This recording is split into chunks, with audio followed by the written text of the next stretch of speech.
मैं छोड़ो मैं कुछ नहीं तुमको। तू कौन है रे? तू कौन है? तू कौन है? तू कौन? तू कौन है? तेरा नाम नहीं हम।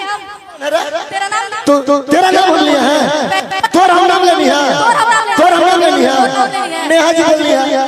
नेहा जी चाचा विवाद भी करो दिया, हम नहीं करो। तुम विवाद कर रही हो, तुम विवाद कर रही हो। हमको बढ़िया से गावत नहीं चाचा।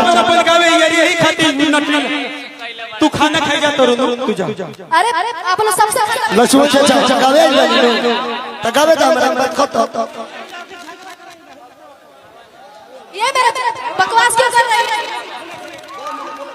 उल्टा सीधा बोल रही है। फरमाइश पूरा कर रहे थे। अब विनोद भैया आए हैं तो हम उसमें क्या? भैया ना भैया ना क्या हुआ तू? भैया ना क्या हुआ तू? भैया ना भाई वो दिन भुला गइलू जय देवर कहत रहू ओ दिन ये फिर विवाद मत करो। विवाद हो हिट भइल चाहता जय देवर कहत ओ दिन ठीक लगत रहे। भैया ना नेहा जी हम विनोद जी बोलिए चाहे विनोदवा का हमरा के विनोदवा का हमरा के बात खत्म। अरे विनोदवा बोलो भैया ना भोजपुरी इंडस्ट्री किसको मानता है? निशा उपाध्याय को। विनोदवा बोलो भैया ना विनोदवा बोलो विनोदवा। अरे विनोदवा बोल भैया ना विनोदवा बोल दो विनोदवा। आओ आओ राजा रवि आओ।